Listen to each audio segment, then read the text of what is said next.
Hi everybody, it's Tim from Gauntlet Gear again, and I'm going to be taking out the molds that we did yesterday from our first video about how to make the molds. And I'm just going to show you the texture of what this looks like right now. Yesterday, if you remember, we poured this and it was a liquid. If you can hear that and see that, what we've got now, and you can actually see the reflection of the table, is a 100% completed hard rubber mold with our two molds embedded inside of it. Right over here, we've got our two mags that we were doing the molds of yesterday, just leaving the very odd top sticking out there. And so my next step is just going to be demolding. I'm going to have to put down the foam for this part of the process, and let's see if we can get another video in the mid-stage. A couple of things that I am a little bit nervous about, I'm going to go over later on the next video with you. Just removed the molds out of the containers, and I have to say that it's really great to use disposable stuff because once you're done with it, you pop the stuff out and you can recycle it or throw it in the garbage as you like. This aluminum tray here, you can see it popped out real easy and still actually held its form. I literally just had to put my thumb on the bottom and the rest of it popped out perfectly. Hi everyone, so we're about 20 minutes after we did our last section of the video, and as you can see, the molds have been emptied out and are looking reasonably good. First thing, I just want to go over some of the tools we just used.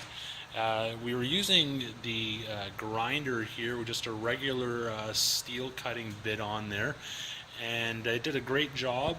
And I'm going to show you some of the marks on the molds that we actually made using that, and a knife just for some of the smaller bits that may have been sticking, in particular around the trigger grips. And in particular, when you're using the grinder, it really heats up the rubber a lot, so I want to make sure everybody uses really good eye protection, and hearing is always a good thing too. If you can, maybe a heavy leather glove or something on your non-grinding hand, because it does tend to shoot a lot of little rubber bits, as you can see here. It's a super easy cleanup, but it's super burning hot when it comes out, and the fumes are brutal. Got a fan and the door's open right behind me, and it's not too warm either. So we've got our things that came out of the mold, and they all came out really, really easily. The first thing I want to show you is, let's see, we're looking at the 1911 here, and there's the gun itself that we used. Came out relatively unscathed, although there is a little bit of marks on the back of it, as you can see, where I took a bit of the lazy way and cut into the blue here.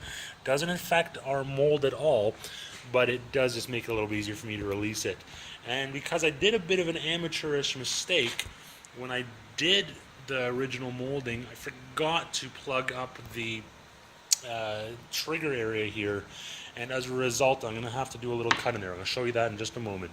So first I want to show you the definition that we're able to get out of this. You can see the pistol grip really easily throughout, and it is a clear thing. It's really cool. There's actually no, that's not lettering, that's just a bunch of bubbles.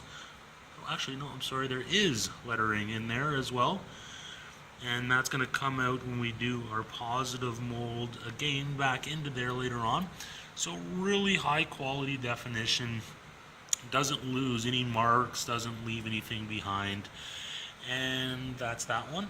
So in particular, sticking with the 1911, you can see some of the marks that I made. Here's one where I use the angle grinder. That's what that circle mark is there, and I finish it off with just the regular utility knife there. So this is what the mold looks like right now.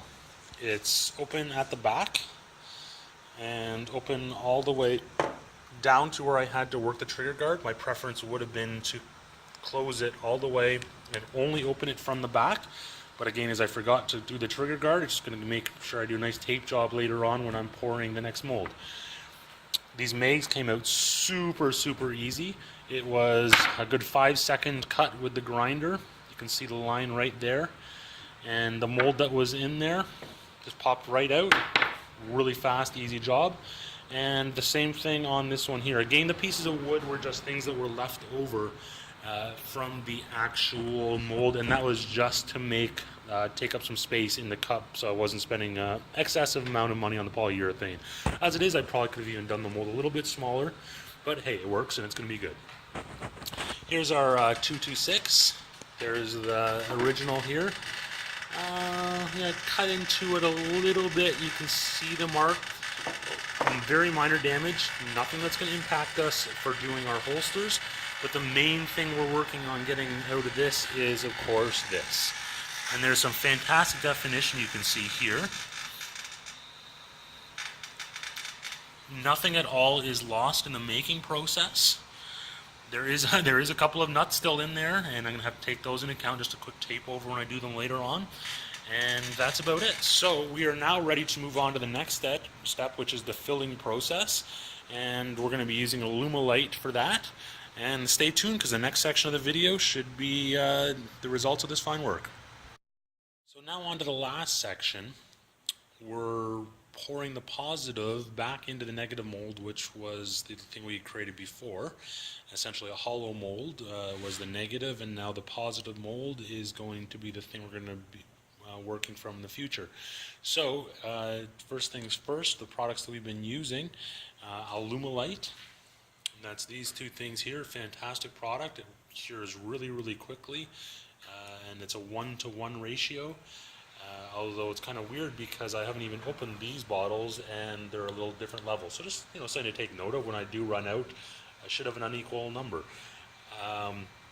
So we have a black one, that's the black cup from there, and then we've got the clear liquid, and there's the clear there. The ginger container, if you remember from the first video, which was the radio mold holder, is now the mixing container, and it's done a fantastic job doing everything. The products or the materials we used were a knife and tape and plastic bag, and of course the poly-ease, which just is really required for doing any of this kind of work. Alright, so we'll start it off with the first one here. This one, I don't really know which one is inside of this right now, but there's a mold inside of there, and what we did is we taped it up, the mold itself, side to side, top to top, leaving a hole somewhere in here where we stuck a funnel into. Then we put a plastic bag on top of all that and taped it on. Because realistically, no matter how well we secure it, there's always going to be that one little drip space. And you can tell coming down to here that this one actually does have some black which has leaked out. It's not going to be any problem at all as long as it's on the outside of the mold. It's just going to snap right off, leaving us with a perfect mold on the inside. The next one here, this is the last one we just poured, and you can actually see where the black has leaked out, and it's actually kind of pushing against this. This is actually very warm right now. This is the last one that we did. Also, if you can see my hand, I broke one of the cardinal rules of working with these plastics, which is wear a glove. This stuff takes weeks to wear off. I just scrubbed myself, but no, it is what it is. And lastly, we've got our 3 molds here. There's 2 megs sitting inside of each, or 1 meg inside of each of these, and you can see the impression here at the top. So that one's done, and you can hear that sound there. That's actually been done about maybe an hour ago. I poured that one. Same thing with this one here. Really hard, probably going to be a great product once it's done. And inside of this one, we've got the radio. Now, if you're wondering why there is this tab sticking out the top, it's just so that it makes it easier for us to pull out. Again, that plastic piece is on the inside. It's not going to affect anything production-wise or mold usage-wise. It's just going to make it possible for us to pull this one out. We didn't have to do that on this one here because the mold is split down the side, as you saw early in the video. So both of these are actually split. They're back in their cups the same way, doing the job as the plastic bags did on these ones here. It's a little bit easier to pop them back in a plastic cup. 100% minimum leakage there. Alright, I hope this makes sense to everybody. So the next video you should be seeing from us is the products are out of the containers and we're moving on to molding with them. Thanks very much. I hope you're enjoying this. If you have any questions, don't be shy to hit us up, and looking forward to making the next one for you. Thanks.